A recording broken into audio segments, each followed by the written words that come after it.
Consumer சைட்லேருந்து நீங்கள் வந்து நீங்கள் என்ன மாதிரியான கோரிக்கை என்ன மாதிரியான நடவடிக்கை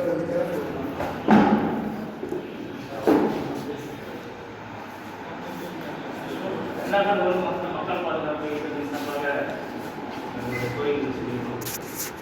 ஒரு கேஸ் மீட்டிங்கில் வந்து இப்போ ஏஜென்சிலாம் வந்துட்டாங்க. நுகர்வோர் சைடு வந்து நிறையா மக்கள் வரவே.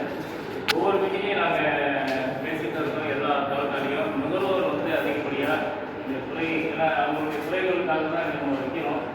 ஆனால் நுகர்வோர் சைடில் வந்து வர வைக்கிறதுக்கு நடவடிக்கை இருக்கோம். ரெண்டாவது வந்து இந்த கேஸ் இப்போ நிறைய மீட்டிங் நாங்கள் பேசிகிட்டு இருக்கோம். எல்லாத்துலேயும் அந்த இட மிஷின் எடுத்துகிட்டு போகணும் சப்ளை பண்ணுறோம் அப்படிங்கிற ஒரு விஷயத்தை நாங்கள் சொல்லியிருக்கோம். ஒவ்வொரு மீட்டிங்லையும் சொல்கிறோம். ஆனால் வந்து எதுலேயுமே வந்து அந்த இட மிஷின் எடுத்து போக தெரியாது. கேட்குறவங்களுக்கு சரியான பதில் சப்ளை பண்ணுறது கொடுக்குறது இல்லை. இன்னொன்று வந்து இந்த சப்ளை பண்ண உடனே அந்த பேமெண்ட்டை வந்து ஒரு ஃபிக்ஸ் பண்ணிடுறேன். ஒரு லட்சமாக இருக்குது கோவிட் பேமெண்ட் வரணும். இதே கஸ்டமராக பார்த்து தரதுங்கிறது வேறு கட்டாயப்படுத்தி இன்னும் நிறைய பேர் இருக்காங்கன்னாங்க. அதை வந்து கொஞ்சம் ஏஜென்சி வந்து கொஞ்சம் ஆன் பண்ணிக்கிறோம்.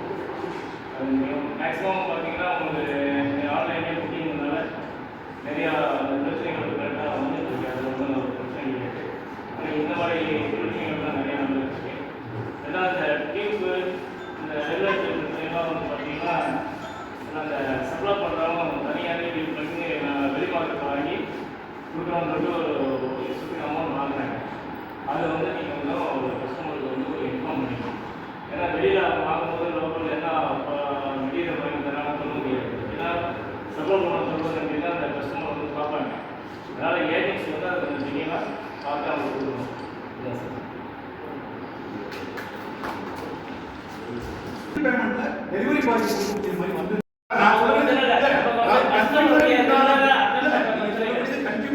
பெனிஃபிட் உடனே கிடைச்சதாவது லாங் தான் வரும். ஏன்னா இப்போ கவர்மெண்ட்ல இருந்து என்ன ரேஞ்சில் உங்களுக்கு சப்ளை பண்றாங்களோ அந்த ரேட் தான் அவங்க சப்ளை பண்ணாங்க. சார் இப்போ கன்சூமரா பேசுறீங்களா இல்ல இல்ல நான் கன்சூமர் சார்பாக தான் சொல்லிட்டு இருக்கிறேன் சார். நம்மளை பொறுத்தவரையும் அவங்களோட கஷ்டத்தை நம்ம ஷேர் பண்ண முடியும். நம்மளை பொறுத்தவரையும் ஏஜென்சி எப்படி இருந்தாங்கன்னா எல்லாரும் ஐடி கார்டோட போகணும். ஐடி கார்டுக்கு நீங்கள் ஆன்லைன் பேமெண்ட் கொடுத்தீங்கன்னா ஆன்லைன் பேமெண்ட் வாங்க. உங்களுக்கு என்ன பில்லு கொடுக்குறாங்க பில்லு ஜென்ரேட் பண்ணி தான் அனுப்புவீங்க. கொச்சினே வந்து என்ன கேட்டீங்கன்னா இவங்க பில் எடுத்து கொடுத்து டெலிவரி பாய்ட்ட சிலிண்டர் கொண்டு கொடுத்தாச்சாங்கன்னா ஃபர்ஸ்ட் ஆர்டர் கொண்டு போய் கொடுக்குறோம்னா 50 rupees கொடுத்தா தான் கொடுப்பேன்னு சொல்லி அந்த டெலிவரி பாய்ட்ட கொடுக்கும்போது அந்த ப்ராப்ளங்கள் வருது. அது யார் சொல்ல அது யார் டிஸ்ட்ரிபியூட்டர் கன்சர்ன் டெலிவரி பாய்.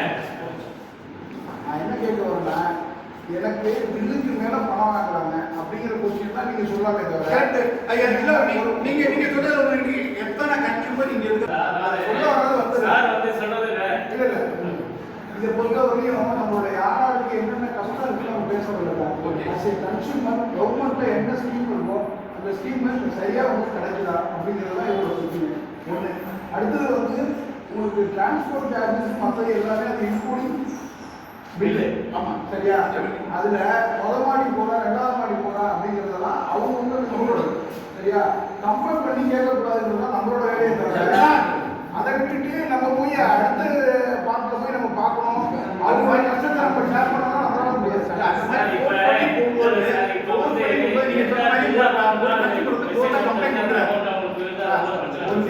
ஏற்கனவே வந்து நீங்கள் ஃபோனில் பேசி ஆன்லைனில் வந்ததுக்கு அப்புறமா இந்த மாதிரி டெலிவரி கம்ப்ளைண்ட் இல்லை உங்களுக்கு மெசேஜ் கொடுத்துட்றோம். மெசேஜ் கொடுத்ததுக்கப்புறம் உங்களுக்கு இத்தனை மணிக்கு உங்களுக்கு இத்தனை தேதி உங்களுக்கு வரப்போகுது பில்லு பிற்பாடுன்னு வந்துருக்கு. கொடுத்ததுக்கப்புறம் உங்களோட ஓடிபி கேட்குறாங்க. ஓடிபி ஏற்றுறீங்க கொடுத்துட்றோம். முடிஞ்சு போச்சு அவ்வளோதான். இதில் வர்றதுல நமக்கு சப்போஸ் நம்ம வீட்டுக்கு வராமல் வேற எங்கேயும் இறக்கிட்டாங்க அது ஒரு கம்ப்ளைண்ட்டு. இல்லை பில்லுக்கு மேலே காசு கேட்குறாங்க 2 கம்ப்ளைண்ட்டு. அவர் சொன்ன மாதிரி இடம் மிஷின் இல்லைன்னு 3 கம்ப்ளைண்ட்டு. வர்ற ஒரு எனக்கு இது ஐடி கார்டை போடணும் சார். இதை தவிர வேறு ஏதாச்சும் சொல்லிட்டா இல்லை நீங்கள் என்ன சொல்லணும் ஆஸ் ஏ கன்சூமர் நான் எல்லா கடையிலையும் போகிறேன் சார். கடையில் எல்லாமே எங்களோட இது வந்து இண்டஸ்ட்ரி தான் வச்சுருக்காங்க. அவங்க வாங்குறது இல்லை டொமஸ்டிக் இது பண்ணுறதில்ல அப்படிங்கிறது மாதிரி நீங்கள் பேச வேண்டியது ஆன்லைன் புக்கிங் பண்ணுறதுனால நீங்கள் வந்து டைமுக்கு கொடுக்குறது இல்லையா இல்லை ஒரு தெருமுனையில் போய் அவங்க வச்சுக்கிட்டு நீங்கள் வந்து எடுத்துகிட்டு போகணும்னு சொல்கிறாங்களா? இதுதான் கன்சூமரோட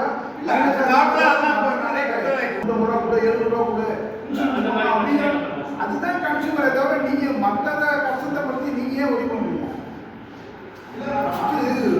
நம்மளோட நுகர்வோர் கூட்டமைப்புன்றது வந்து நுகர்வோர் என்ன மாதிரி பாதிக்கப்படுறாங்களோ அதுக்கு தான் அந்த ஜோனல் மேனேஜரு, அந்த ஏஜென்சி, கன்சியூமர் இந்த 3 பேருக்குள்ளதான் வேலையை தவிர அவங்க சைடு போய் பணம் கட்டுறாங்க, போறாங்க, சென்ட்ரல் கவர்மெண்ட்ல கொடுக்குறாங்க, அதெல்லாம் வேலை.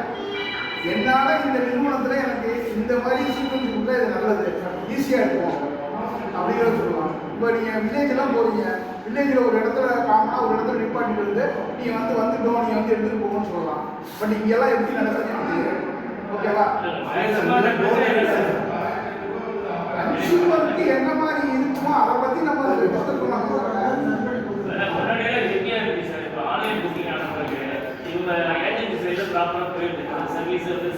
எல்லாமே கரெக்டா இருக்கு.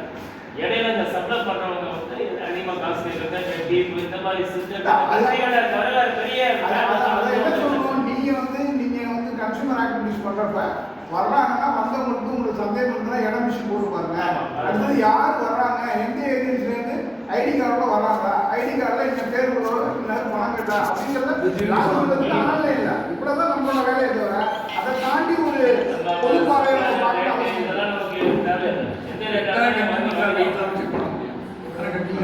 பிராக்டிகலா நான் இருக்கேன். என்னால என்ன கவர்மெண்டோட விதி இருக்கோ அதை நான் ஃபாலோ பண்ணுவேன். விதியை ஃபாலோ பண்ணுவோம். அதில் சப்போஸ் நான் ஒரு வாட்டி தப்பிச்சேன்னா வான் பண்ணலாம், 2வது வாட்டி தப்பிச்சேன்னா பேப்பர் கொடுக்கலாம், 3வது வாட்டினா தண்டனை கொடுத்தா அவனே தவிர பாவம் அவன் வந்து 3 மாடி தூக்கி வரான், அதே மாதிரி அவனுக்கு சம்பளம் வந்து கம்பெனி 1000 தான் கொடுக்குறாங்க, அவங்க இபிஎஃப் கொடுக்கல போட வரலன்னா அது கம்பெனி பிரச்சனை. நம்மளை பொறுத்தவரையும் ஆச்சு கன்சியூமர் எனக்கு இந்த மாதிரி இருக்கு, அதே மாதிரி எனக்கு வந்து கொடுக்குறாங்க, என் வீடு பூட்டியிருந்தேன் 2 நாள் கொடுக்கணும், அன்றைக்கி சாயந்தரமே என்னை கேன்சல் பண்ணாங்க, இதே மாதிரி அலைய விடுறாங்க அப்படிங்கிறது சொல்லலாம். இவ்வளோதான் இந்த அவேர்னஸ் கொடுத்ததான் நமக்கு கன்சியூமருக்கு ஒரு ஆக்டிவிட்டிஸ் வச்சு ஒவ்வொரு மாதமும் இத்தனை ப்ரோக்ராம் பண்ணணும். அதே மாதிரி நீங்களும் உங்கள் ஏஜென்சிக்கு டைப் பண்ணி ஒவ்வொரு ஏரியாவில் போய் இந்த எப்படி வந்து கேஸ் யூஸ் பண்ணணும், எப்படி குறைச்சி செலவு பண்ணணும் அப்படிங்கிறதுலாம் சொல்கிறதுக்குலாம் ஆக்டிவிட்டிஸ் இருக்குது. அந்த ஆக்டிவிட்டீஸ்க்கே நம்ம போகும்போது யாரோ ஒருத்தர் சொல்லலை, யாரோ ஒருத்தர் பண்ணலை, ஒவ்வொருத்தரும் நம்ம ஒரு நுகர்வோராக நினச்சி ஒரு இது வச்சுருக்கீங்கன்னு வச்சுக்கோங்களேன். நீங்கள் தான் வெளியே போகணும். அதுக்கு தான் நீங்கள் அவங்க ஏஜென்சி எப்படி வந்து அவங்க எங்களை பொறுத்த ரைட்டிங்கில் கம்ப்ளைண்ட் வந்துச்சுன்னா ஏன் ஃபைல் ஆகி நீங்கள் வந்து ஒரு கேஸ் உங்களுக்கு கேஸ் தான் 50 ரூபா கூட கொடுத்துட்டாருன்னு நான் இவர்கிட்ட கேட்கலாம். இதுக்கப்புறமா கவர்மெண்ட் ஒரு நம்பர் கொடுத்துருக்கு, அந்த நம்பரில் கம்ப்ளைண்ட் கொடுக்கலாம். கம்ப்ளைண்ட் கொடுத்து ஆக்ஷன் எடுக்கணும். நான் சுப்ரீம் கோர்ட் வரல எனக்கு போகிறதுக்கு ரைட்ஸ் இருக்கு, அது என்னோட திறமை. நான் என்ன சொல்லுவேன், ஊரில் 3000 பேர் இருக்காங்க, 3 லட்சம் பேர் இருக்காங்க, அவங்கள எஜுகேட் பண்ணுறது தான் நம்ம வேலையை தவிர நான் வந்து சுப்ரீம் கோர்ட் வரலையும் போவேன், எல்லாரும் போகிறதுக்கு ரைட்ஸ் இருக்கிறது நமக்கு தேவை. நம்மளை பொறுத்தவரையும் இங்கே பாமர மக்கள் ஏழை எளியவர்கள் பாதிக்கப்படுறாங்க, அதுக்கு மட்டும்தான் எனக்கு கேள்வி. அந்த மாதிரி வந்து எடுக்காம இருக்காங்க, நான் ஏன் போவோம்? அதாவது இப்போ நம்ம வந்து அது என்னன்றது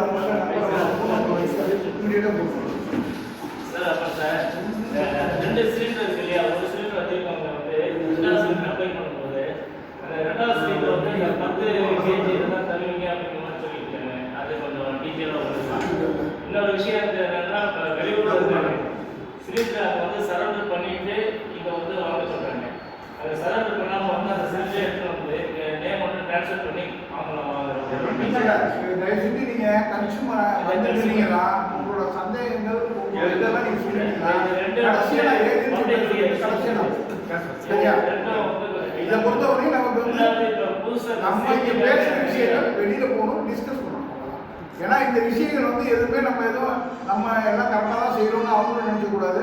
வெளியில் எல்லாமே நடந்துகிட்டு இருக்குன்றதை நான் நினைச்சுக்கணும். அதுக்கு தான் இந்த மாதம் இந்த மாதிரி ஒவ்வொரு தாலுக்கால போகிறோம். மற்ற டிஸ்ட்ரிக்ட்லாம் நாங்கள் டிஸ்ட்ரிக்ட் ஹெட் குவார்ட்டர்லேயே போட்டுருவோம் டிஆர் வச்சு. அப்போ நம்ம 14 தாலுக்கானா 11 தாலுக்கானா 11 பேருக்கு வருவாங்க. இப்போ நம்ம இங்கே இருக்குன்றதுனால இப்போ 7 பேர் இருக்காங்க. நான் மறுநாள் போயினா போனால் ஒருத்தர் 2 பேர் தான் உட்காருங்க. அதனால் கன்சியூமர் சைடு நீங்கள் எல்லாத்தையும் சொல்லிடுங்க. அதுக்கப்புறம் ஏஜென்சி சொல்லணும், அதுக்கப்புறம் அவங்க ஜோனல் மேனேஜர் சொல்லணும், கடைசியாக என்ன கன்க்ளூஷன் சொல்லணும். அதனால் யாரும் எதுவும் பேசுங்க. உங்களுக்கு என்ன சந்தேகமாக சொல்லிடுங்க, அது கடைசியாக நம்ம சொல்லுவோம். 2வது சிலிண்டர் வந்து புக் பண்ணும்போது மழைப்படி அதுதான் ஒரு 10 கேஜி இதுதான் தரோம், அதுதான் தருவோம் அப்படிங்கிற மாதிரி சொல்கிறாங்க. 2வது வந்து சிலிண்டர் வெளியூரில் இருக்கும்போது அந்த சிலிண்டர் ரெடியாக அங்கே சரண்டர் பண்ணிவிட்டு இங்கே புதுசாக வாங்கினா பெருசாக நம்ம சீக்கிரம் தரதில்லை. அதனால நம்ம டவுட் நாங்கள் பப்ளிக் ஃபஸ்ட்டு அது நீங்கள் சொல்லிட்டீங்கன்னா நாங்கள் கிளியராக உங்களுக்கு பதில் சொல்லிடுவோம். மூணாவது வந்து என்னென்னா அவங்க இந்த மாடி ஏறும்போதெல்லாம் ஒரு மாடி 2 மாடிலாம் போகிறாங்க இல்லையா, இதெல்லாம் ஹெவியாக பணம் கேட்குறாங்கன்றது தான் பிரச்சனை. இதெல்லாம் நீங்கள் கீழே வந்து எடுத்துக்கோங்க எங்களுக்கு வேணாம் அப்படிங்கிற மாதிரி அவங்க சொல்கிறாங்க. அதுக்கு ஏதோ ஒரு சொல்யூஷன் பண்ணி வைக்கணும். வேறு யார் நீங்கள் கொஞ்சம் சொல்லலாம்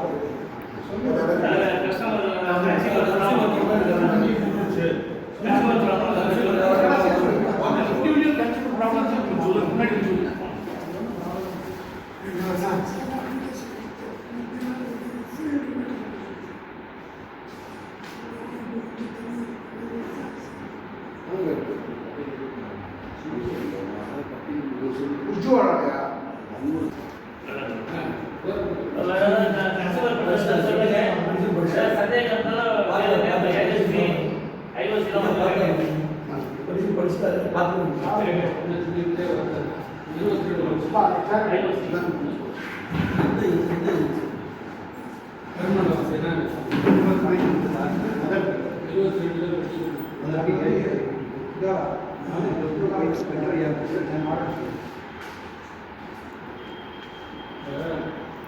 நீங்கள் போய் ஃபஸ்ட்டு வந்து இந்த ரெக்கா கேஸை அப்போஸ் பண்ணிங்களா? என்ன சொன்னாங்க?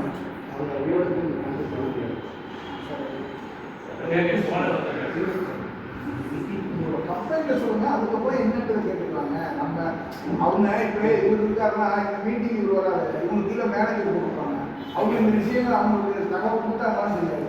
அதனால் நான் என்ன கேட்க வரேன், இது வந்து நம்மளோட ஈவெண்ட்ஸை நீங்கள் என்ன குறைகள் இருக்குன்னு நீங்கள் சொல்லிருக்கோம், நம்ம கடையில் என்ன நடக்குதுன்றது அவங்க தெரிஞ்சுருக்கோம். அதில் வந்து மேனேஜர் வந்து என்ன மாதிரியான சட்டம் இருக்குது, அதை எப்படி நம்ம எஸ்டாலிஷ் பண்ணிட்டு இந்த விஷயங்கள் தெரிஞ்சுக்க தான் நம்ம வரமே தவிர நீங்கள் அவர் மேலே அவர் இந்த மேலே போக சொல்லுறது இல்லையா?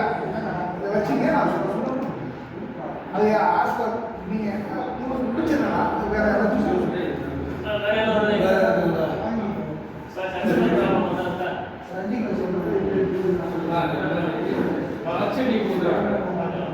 அது வந்து பஞ்சாப் ஆனால் நாங்கள் அக்கௌண்ட் அதில் இல்லை. அதுக்கு வந்து ஆனால் வேறு பேங்க் இருக்குது. அவங்க ஃபார்ம் கொடுத்தாங்கன்னா பேங்க்கில் வந்து எழுதி வாங்கிப்போம்.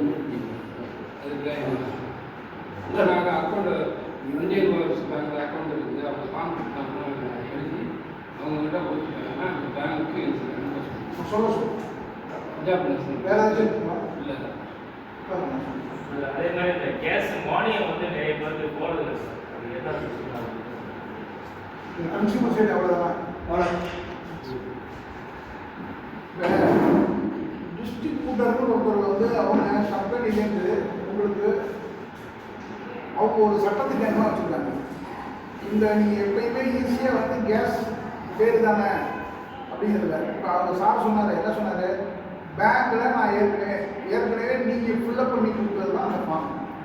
நம்ம இன்றைக்கி என்ன செய்கிறோம், ஒவ்வொரு இடமா நம்ம மாறுறப்பையோ இல்லை நமக்கு ஏதோ லோன் கேட்கணும்னு போகிறப்பையோ நீங்கள் எந்த பேங்க்கில் போய் ஒரு அக்கௌண்ட் ஓப்பன் பண்ணாலும் உடனே கைரேகை வச்சிங்கன்னா இந்த அக்கௌண்ட்டை ஆட்டோமேட்டிக்காக அந்த இதில் வந்து ஆக்டிவேட் ஆகிடும். சரியா? நீங்கள் எந்த பேங்க்கில் நீங்கள் சாதாரணமாக வச்சுருந்தீங்கன்னா நம்ம சாதாரணமாக ஃபஸ்ட்டு ஒரு மூவ்மெண்ட் பண்ணுறப்ப என்ன சொல்லுவோம், நம்ம இடத்துல எந்த இடத்துல பக்கமாக இருக்கோ அந்த ஒரு பேங்க் போவோம்.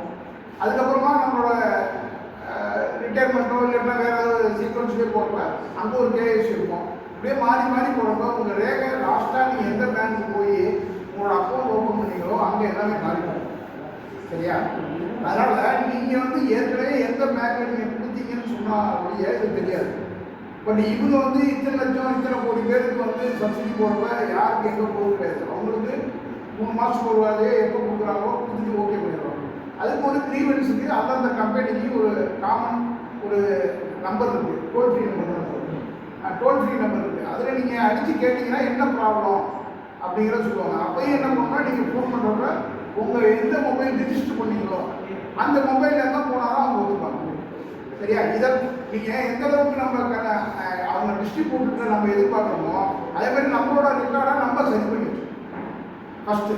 அடுத்தது பார்த்தீங்கன்னா ரெண்டாவது வந்து நம்ம வந்து முக்கியமாக நம்ம வந்து அட்ரஸ் சேஞ்ச் பண்ணுறது இல்லைன்னா பேர் மாற்றுறதுலாம் இருந்துச்சுன்னா அதில் ஒரு இது இருக்குது. என்ன சொல்லியிருக்காங்க, இவங்க இருந்தாங்கன்னா என்னோட பேரை இப்போ நீங்கள் ரேஷன் கார்டு நான் போடுறோம், ரேஷன் கார்டில் பேனாச்சு கவர்மெண்ட்டு 1000 ரூபாய் பணம் கொடுக்குறாங்க மகளிருக்கு. ஒரு வீட்டில் அம்மா இருக்காங்க, அம்மா பேர் தலைவி, அதுக்கப்புறம் பையன் மருமகள் இருக்காங்க. இப்போ நீங்கள் வீட்டுக்குள்ளே 1000 ரூபாய் அந்த அம்மாவுக்கு கொடுக்குறா, மருமகள் என்ன சொல்கிறாங்க, அவங்களும் குடும்ப தலைவி, நானும் தானே குடும்ப தலைவி, ஏன் வரல அப்படின்னு கேட்குறாங்க. பட் அந்த குடும்பத்தில் இல்லைனாலும் அந்த குடும்ப கார்டுக்குள்ளது தான் நம்ம கொடுக்கணும்.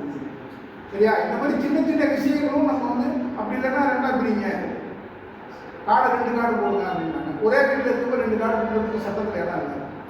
சரியா?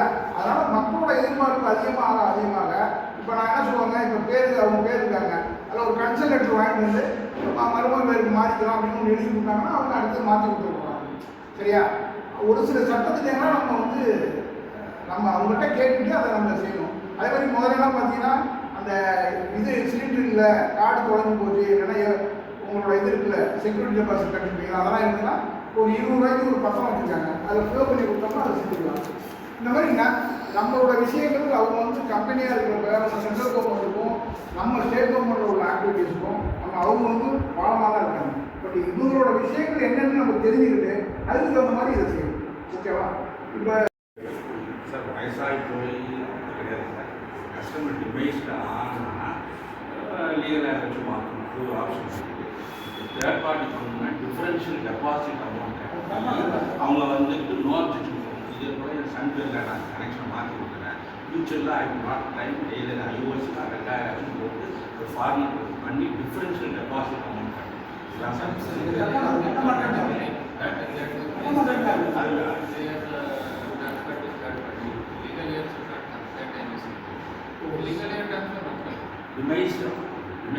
no problem sir. Legal entity same deposit. Once A and B அது எப்போ வச்சுருந்தாங்கன்னா அப்போலாம் கனெக்ஷன் கிடைக்காதப்போ 25 வருஷத்துக்கு முன்னாடி வேறு யார் வழியாக வாங்கியிருப்பாங்க, அதை வந்து ஸ்ட்ரீம்லைன் பண்ணி பண்ணாங்க சார். இது இப்போ என்ன சொன்னாங்க, முதல்ல ஆக்சுவலாக அவங்க எவ்வளோ இப்போ 3250 சார் டெபாசிட். அவர் பாலிசி ஃபார் எக்ஸாம்பிள் 1000 ரூபா இருக்காங்க, அந்த பேலன்ஸ் அமௌண்ட் அதை கழிச்சிட்டு நம்ம balance old deposit minus new deposit son பேருக்கு மாற்றுவாங்க, இப்படியே தான் போயிடும். இல்லை ரீரிஜிஸ்ட்ரேஷன் பண்ணுறதுக்கான பொசிஷன் வந்து அது வந்து இன்னைய தேதி ரீரிஜிஸ்ட்ரேஷன் பண்ணால் இன்னைய தேதி புதுசாக டிஃபரன்ஷியல் டெபாசிட் அமௌண்ட் கட்டி காசை லெஸ் பண்ணி ஃபஸ்ட்டு இப்போ இது வரையும் அங்கே உள்ள மேனேஜர் இந்த விஷயங்கள்லாம் சொல்ல மாட்டாங்க, சார் வந்து லோக்கல் மேனேஜர். இப்போ இந்த விஷயம் தெரிஞ்சுட்டா இதை நாளைக்கு நீங்கள் செஞ்சிட்டீங்கன்னா உடனே கையோட மாற்றி அதுக்காக மதர் ரெடியாக இருக்குது, அதை சண்டைக்கு நான் பேர் மாற்றுவேன். அவங்க வீட்டில் என்ன பிரச்சனையோ அவங்க அழைச்சிட்டு வருவாங்க. நமக்கு வேண்டியது அவங்க மதர்கிட்ட ஒரு சைனு மாற்றுறது, இன்னொன்று டிஃபரன்ஷியல் டெபாசிட் கொடுக்குறோம் அப்படிங்கிற தகவலை உங்கள் இம்ப்ளிமெண்டர் தயவு செஞ்சு உங்கள் ஆஃபீஸில் வேலை பார்க்குறவங்க இந்த மாதிரி வந்தாங்கன்னா ஒன்று உங்களால் எக்ஸ்பிளைன் பண்ண முடிஞ்சா பண்ணுங்க. அப்படி இல்லைன்னா இந்த மாதிரி கேஸெல்லாம் எடுத்து நீங்கள் சொல்லிட்டு நான் இருக்கிறப்ப வர சொல்லுங்க அப்படிங்கிற மாதிரி. வெளியூர்லேருந்து வரீங்க, ஃபார் எக்ஸாம்பிள் தஞ்சாவூர்லேருந்து நீங்கள் திருச்சி வந்தால் பேப்பர் டிரான்சாக்ஷன் பண்ணிக்கலாம், சிலிண்டர் எடுத்துகிட்டு அது ஒரே சேம் ஐவர்ஸ்னா ஐவர்ஸ் சார் அந்த மாதிரி நீங்கள் சொல்கிறது ரைட்டு. இப்போ அந்த மாதிரி யாராவது சிலிண்டர் சப்ளை பண்ணால் லெட்டர் தருவாங்க, இல்லை ஒரு கஸ்டமருக்கு வந்து எந்த ஊர்லேருந்து இப்போ திருச்சி இப்போ உனக்கு திருச்சி நான் அந்த டீட்டெயில்ஸ் உங்களுக்கு ஏன்னா அது ஒன்றும் இஷ்யூ இல்லை sir. Central related government issue பண்ணாங்க, பேப்பர் ட்ரான்ஸ்ஃபர் ஒன்று பண்ணிக்கலாம். அப்படி இல்லை அப்படின்னா சிலிண்டர் சரண்டர் பண்ணிட்டு பணத்தை ரிட்டர்ன் பண்ணிட்டு அது கூட செலக்ட் பண்ணிக்கலாம். பேப்பர் பண்ணுறதுக்கு சான்சஸ் தமிழ்நாடு பண்ணிக்கலாம். அதர் தென் தமிழ்நாடு போனால் சரண்டர் பண்ணிட்டு தான் போகணும். ஏன்னா போகிற இடத்துல அவங்க என்ன கம்பெனியில் கண்டிப்பாக அது ஒன்று. செகண்டரி மாடி வீட்டுக்கு போனால் பணம் நாங்கள் வெரி கிளியராக பில்லில் பணம் போடுறாங்க போடுறோம். நீங்கள் கொடுக்குறது கொடுக்காது கொடுத்து அப்படி வந்து கம்ப்ளைண்ட் வந்துன்னா லட்சணும் அந்த தெருவில் பார்த்து பணத்தை ரிட்டர்ன் பண்ணிக்கலாம். அது ஒன்று இருக்குது. எங்கள் மேலாம் பார்த்தீங்கன்னா இந்தியா பேங்க் வந்து ஃபஸ்ட் டைமில் கம்ப்ளைண்ட் இருக்குன்னா மார்னிங் லெட்டர் கொடுப்பாங்க, அடுத்தது சஸ்பென்ஷன் எங்களுக்கு டெரிவேஷன் இருக்குது சார்.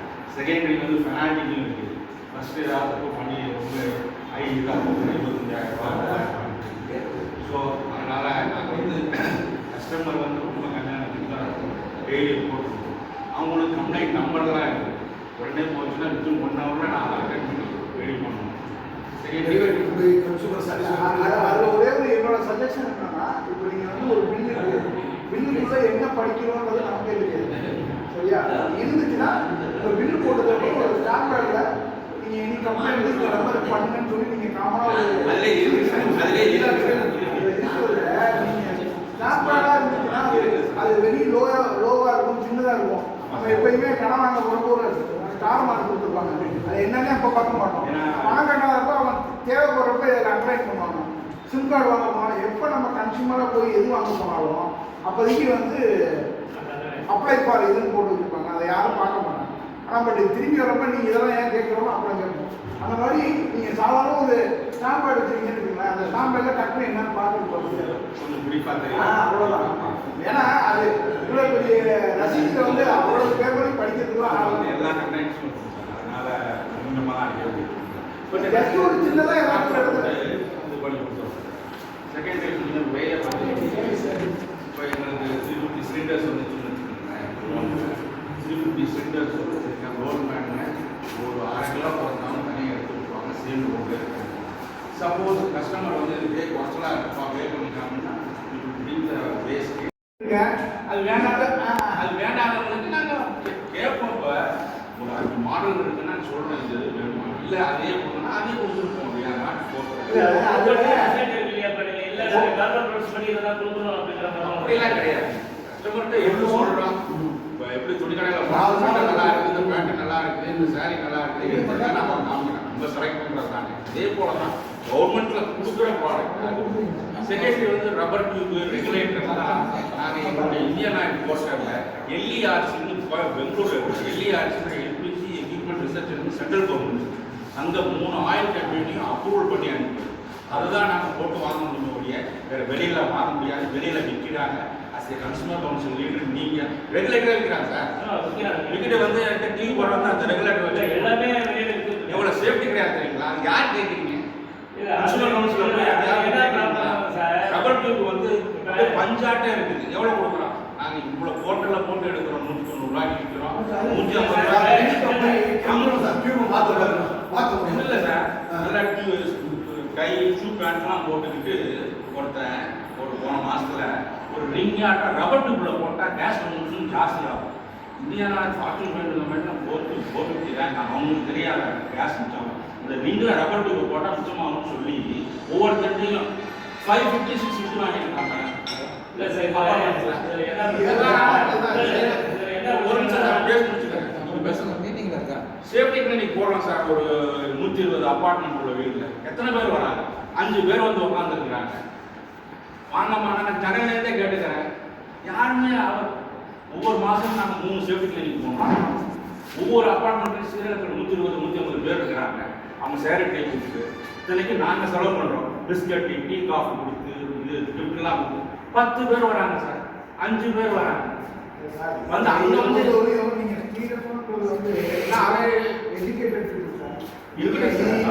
இந்த ரியாக்ஷன் வந்து கிராமத்துல போனீங்கன்னா ஒரு காமன் எடுக்கிற போதே ஒரு 20-30 பேர் செஞ்சுருவாங்க. நமக்கு செய்கிற விஷயங்கள் வந்து ஃப்ரூட்ஃபுல்லாக இருக்கணும். நமக்கு அது ஒன்றாவது அதுக்குதான் சார் நாங்கள் பாடுறோம். கஸ்டமர் போய் சேரணும். நெசசிட்டி வந்து ஏன்னா இங்கே எல்லாமே மேக்ஸிமம்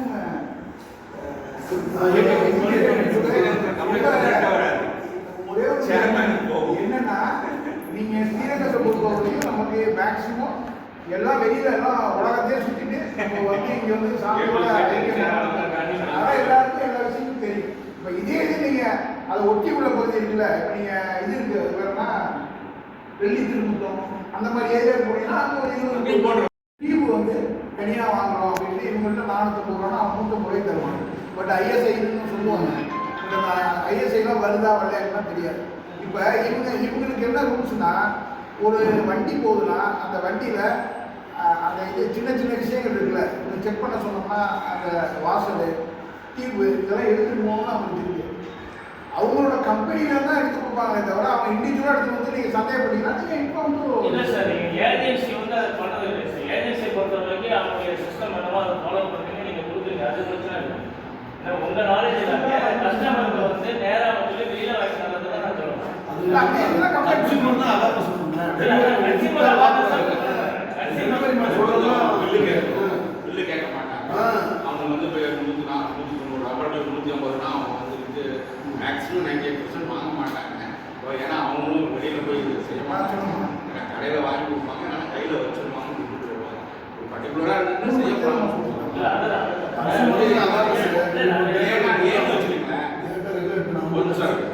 ஏன்னு வச்சுக்கோங்களேன். அந்த கன்சூமர் நம்பருக்கு நாங்கள் இன்னைக்கு டியூப் விற்றோம்னா சிஸ்டத்தில் போட்டோம்னா அடுத்த 5 இயர்ஸ் கழிச்சு அலாட் காமிக்கும். நீங்கள் தோட்டு change rubber period is coming எல்லாம் அப்படி காமிக்கும். வெளியிலேருந்து வாங்கினாங்கன்னு வச்சுக்கோங்க, அது வராது.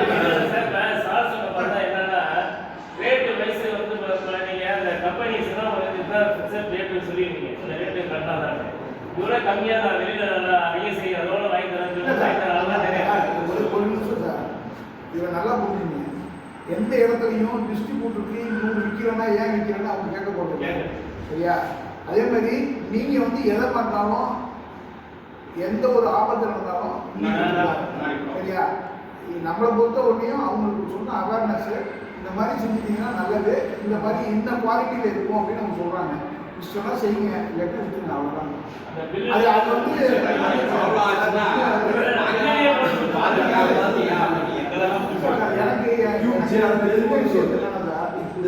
5 வருஷம் முடிஞ்சிட்டுன்னா அந்த பில்லில் நீங்கள் தனியாக ஒரு சீலை இருந்ததுன்னா நீங்கள் இந்த மாதிரி எது அனுப்பிச்சோம் அப்படிங்கிறது உங்களுக்கு அதில் என்னன்னா சார், ஒரு சில பேர் வந்து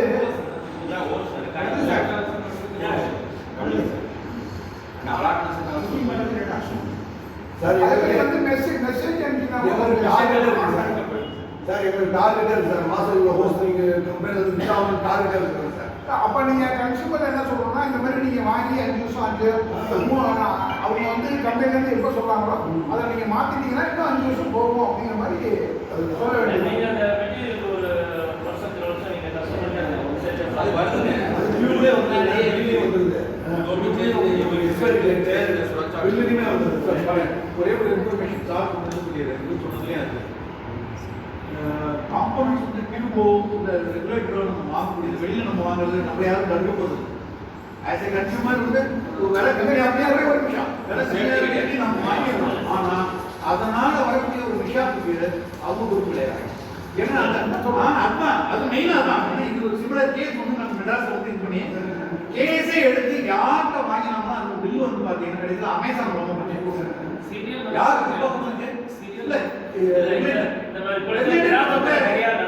அமேசான் மூலமா வாங்கினது அந்த பில்லை வச்சுட்டு அவன் வந்து கிளைம் பண்றான். யார்கிட்ட டீலர்கிட்ட போயிட்டு கஸ்டமருக்கு regulator கொடுக்குறப்போ without to write the records, regulator number, regulator everything is in the security department ஏன்னா டீலர்கிட்ட வந்து எந்த நம்பர் கன்சியூமர் நம்பர் free அதனால விஷயம் நடந்ததுன்னா இவங்க நம்ம கிளைம் பண்றதுல அர்த்தம் இருக்கும். நிறைய இருக்காங்க சார். அதனால பிரைவேட்ல நீங்க அமேசான்ல இருக்கும்.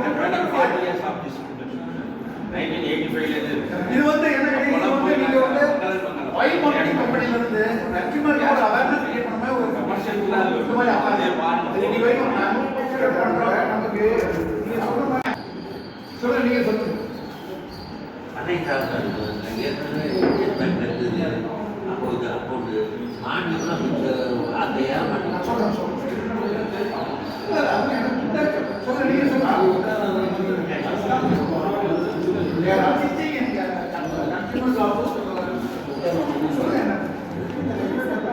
அதெல்லாம் வந்து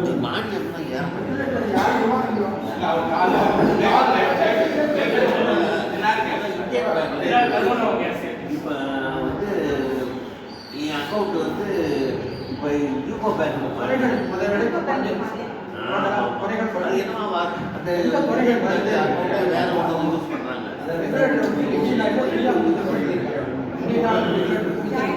ஜாயிண்ட் என் பேரை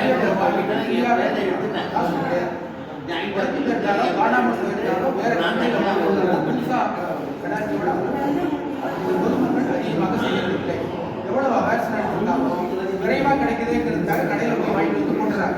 லீக் ஆனதுக்கு அப்புறம் அந்த கம்பெனி தான் லீக் ஆச்சு. என்ன பேங்க்ல ஒரு வாட்டி விட்டேன், அதெல்லாம் அதே மாதிரி டியூப் என்ன பண்றாங்க, ஆபீஸ்க்கு வந்து வாங்கிட்டு போறதுக்கு செலவு பண்றாங்க. இதுக்காக இந்தியன் ஆயில்ல கம்பல்சரியா டியூப் ஒவ்வொரு பையன்களுக்கு கொடுக்க சொல்லியிருக்கிறாங்க. அப்படி சப்போஸ் அந்த டியூப் மாட்டாம இருந்தால் அந்த பில்லிலேயே வருது, நீங்கள் உடனடியாக மாற்றப்பட வேண்டும். உங்களுடைய கஸ்டமரி இதில் இப்போ ரீசெண்டாக ஒரு 6 months நிறைய பேர் மாற்றிருக்காங்க. இதில் இரண்டாவதுமா நான் வெளியில் தான் வாங்குவேன், இப்படிதான் இப்படிங்கிறவங்களுக்கு தான் குறைபாடுகள் நிறைவாக வந்துருக்கு. இந்த டிரான்ஸ்ஃபரில் வரவங்க அந்த பணத்தை சாப்பிட்றது சன் டு மதர் இது இருந்தால் ஃப்ரீ தான். அது என்ன டெபாசிட் அது அவங்க சரண்டர் பண்ணிட்டு வந்தாங்கன்னாக்கா புதுசாக அவங்க கொடுக்குறோம். பேங்க்கில் ரொம்ப பேர் மாற்ற மாட்டாங்க, மாற்றாம அதே இதில் வச்சுக்கிட்டு பணம் வரல பேங்க்கில் வேலையை டிஸ்ட்ரிபியூட் பண்ண முடியாது. இது அந்த பணத்துக்குள்ளதை அவங்க தான் வந்த உடனே எந்த பேங்க்கில் மாற்றுறாங்களோ அதை மாற்றி அவங்க தான் செஞ்சுக்கணும். இந்த ஆஃபீஸுக்கு கொடுத்தாங்கன்னா என்டர் பண்ணிடுவாங்க, அதை பேங்க்கில் கொண்டு போய் மாற்றிக்கிறது அவங்களுடைய எப்படி எங்க ஆதார் கார்டை மெர்ஜ் பண்றோம் அங்கே சேஞ்ச் ஆகுறாங்க. ரெண்டாவது இப்போ கையில் வாங்கிட்டு இருப்பாங்க, 20 சிலிண்டருக்கான மானியம் வாங்கிட்டு இருப்பாங்க. 28வது இப்போ ஆதார் கார்டு வந்து புதுவாக்கம் போகணும், புது பேங்க் போயிடும், அங்கே போய் மெர்ஜ் பண்ணிருக்காங்க. அங்கே ஒரு இல்லையே பணம் தானே பண்ண online process national payment corporation India converts அவங்க நாங்கள் வாங்கி ஃபீல் பண்ணுறதோட சரி. ஆனால் பேங்க்லேயே அவங்க நிறைய பேர் எனக்கு ஒரே ஒரு சின்ன எனக்கு வந்து வந்துருக்கா வரலையான்னு நான் வரேன்னு சொன்னேன். என்ன செய்யணும் நீங்க தான் ஃபார் எக்ஸாம்பிள் சொல்லிடுறேன். நீங்க ஜிபே எடுக்கும்போது your having an account with SBI. உங்களோட SBI account saving bank account number அதில் நீங்கள் ஃபில் பண்ணுறீங்க. ஒரு 2 or 3 months கழிச்சு you are changing your bank operation to Indian bank. அப்போ இந்தியன் பேங்க் என்ன பண்ணுறீங்க, ஜிபேல போயிட்டு அந்த இந்தியன் பேங்கோட SBI நம்பரை நீங்கள் அதில் மென்ஷன் பண்ணுறீங்க. இதில் ஜிபே ஏரியாவில் முதல்ல உள்ள SBI வந்து நீங்கள் வந்து அன்டிக் பண்ணிட்டீங்களா இல்லை கரண்ட் இது இந்தியன் பேங்க் நீங்கள் டிக் பண்ணிருக்கீங்களா என்னங்கிறதுக்கு தகுந்த மாதிரினா உங்களோட பல டிரான்சாக்ஷன் ஜிபே வந்து போகும். நீங்கள் ஆப்ஷன் எடுத்துக்கூடியது இந்தியன் பேங்க் டிக் பண்ணிட்டீங்க. ஸோ எங்கள் இன்னொரு SBI அக்கௌண்ட் இப்போ ஆட்டோமேட்டிக்காக என்ன ஆகும், உங்களோட ஜிபே டிரான்ஸ்ஃபர் எல்லாமே வந்து இந்தியன் பேங்க் அக்கௌண்ட் தான். இது எதுக்கு சொல்றேன்னு கேட்டீங்கன்னா இவங்க வந்து ஆதார் லிங்க் பண்ணிருக்காங்க. Aadhaar is interlinked with your original registered mobile number bank number எதில் கொடுத்தீங்களோ ஆனால் நீங்கள் சப்சிக்வெண்ட்டாக 3 பேங்க் இருக்கும், 3க்கும் உங்களோட ரெஜிஸ்டர்ட் மொபைல் நம்பர் ஒன்று தான். நீங்கள் எது ஆப்ஷன் நீங்கள் உங்களோட ஆதாரில் கொண்டு கொடுத்தீங்களோ அதை நீங்கள் வந்து வரதராக வந்து ரிப்போர்ட் பண்ணாத வரைக்கும் அந்த ஒரிஜினல் அக்கௌண்ட் அப்படியே போயிட்டு இருக்கும். ஏன்னா அக்கௌண்ட் பர்சன் நான் சொல்கிறேன், இது வந்து வேற எதுலையுமே இது இல்லை. நீங்க வந்து வேற எதுவுமே ஒண்ணுமே பண்ண முடியாது, ஒரே நம்பர் தான் வரும். நீங்க வந்து இப்போ உங்களுக்கு ஜிபே ஃபோன்பே எல்லாம் உங்களுக்கு தெரியும். நான் பச்சை பெருமாள் பட்டியில் இருக்கேன், எனக்கு என்ன தெரியும், என்னோட குழு வந்து எந்த இடத்துல லோன் கொடுக்குறாங்களோ அங்கே போய் ஆதாரம் எனக்கு அதெல்லாம் தேவையில்லை. எனக்கு தெரியாது லோன் எங்கே எனக்கு குழு தலைவர் சொல்லி வந்தேன் அங்கே தான் கொடுப்பேன். அப்போ எனக்கு என்னென்ன மாறும்னா எனக்கு தெரியாது. நான் என்ன கேட்குறேன், எனக்கு அந்த என் கிராமத்தில் இருந்து நான் பண்ணுறப்ப என்னோட தொகையை நான் கேட்கணும்னா இப்போ அவங்களுக்கு ஃபோன் பண்ணுறேன், என்னோட ஆதார் நம்பர் இது, என்னோட கனெக்ஷன் நம்பர் இது, என்னோட பணம் எப்போ எங்கே எந்த அக்கௌண்ட் போய் இருக்குன்னு கேட்டோம்னா அது ரெஸ்பான்ஸ் பண்ணி கொடுக்கணும்னு தான் நான் சொல்ல வரேன். தவிர நம்ம வந்து டவுனில் இருக்கோம், சிட்டியில் இருக்கோம், கீழே உள்ளவங்க தெரியும். மானியம் வரேன்னு கேட்டு சிஸ்டத்தில் என்ன டிமார்க் இருக்குது அப்படின்னு சொல்லி செய்ய சொல்லுவோம். செகண்டரி லாஸ்ட்டாக பணம் வந்துச்சுன்னா இதே போல் இந்த தேதியில் இந்த டைமில் இந்த பேங்க் லாஸ்ட்டாக அக்கௌண்ட் நம்பருக்கு அவங்க 51 ருபீஸ் ஏறி இருக்குதுங்க அப்படின்னு சொல்லி நாங்கள்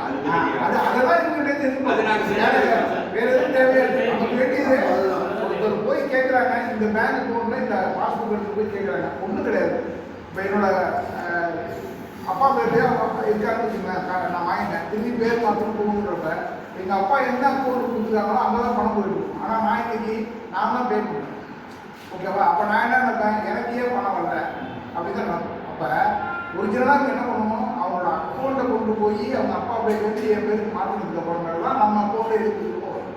அந்த மாதிரி நிறைய சின்ன சின்ன விஷயங்கள் நம்ம ரெண்டு என்ன நினைக்கிறோம், நீங்கள் வயிற்று வலி உடனே ஃபோன் அடிச்சா வருதா, வந்து மாட்டிட்டோமா போயிட்டே இருக்கும். ஒரு சில பேர் நம்ம வெளியில் வரவங்க தான் இல்லை வேறு ஏதாச்சும் திங்க் பண்ணி இந்த பணம் கொடுத்தீங்கன்னா அந்த பணம் கொடுத்தீங்கன்னா கம்பேரிசன் வரப்போ நம்ம இதெல்லாம் திங்க் பண்ணணும். இந்த குழப்பங்கள்லாம் வரக்கூடாதுங்கிறதுக்கு தான் இந்தியன் ப்ரொஃபஸர் பண்ணியிருக்காங்க. கைரேகை பண்ணுறது, ஃபேஸ் இண்டக்ஷன் பண்ணுறது, அந்த ஆதார் கார்டு அவங்ககிட்ட என்னென்ன இருப்பிடக்கான ஒரு அட்ரஸ், பேங்க்ல ஒரு அட்ரஸ், கன்சியூமர் இதில் நம்ம சிறுநகர் ஒரு அட்ரஸ், இந்த மாதிரி உள்ளவங்களுக்கு பணம் போவதில்லை. சரி பண்ண வேண்டியது அவங்களுடைய வேலை. இப்போ அதுக்காக என்ன பண்ணியிருக்காங்க, கைரேகை வைக்கணும். நீங்கள் கைரேகை வைக்கிறதுக்கு பையன்களில் ஆப் போட்டு கொடுக்குறாங்க. கைரேகை plus Aadhaar card plus bank 3 மியூச்சுவலாக ஒரே டைமில் இருந்தால் தான் இங்கே கேட்கக்கூடிய ஃபெசிலிட்டிஸ் கிடைக்கும். அது இப்போ இந்தியாவில் செய்ய சொல்லியிருக்காங்க. 10,000 பேர் வரமாட்டேங்கிறாங்க. இது விழா போய் சொன்னால் கூட வரமாட்டேங்கிறாங்க. அது செஞ்சாங்கன்னா அதுக்கெல்லாம் செய்ய எங்களோட இதில் கன்சூமர்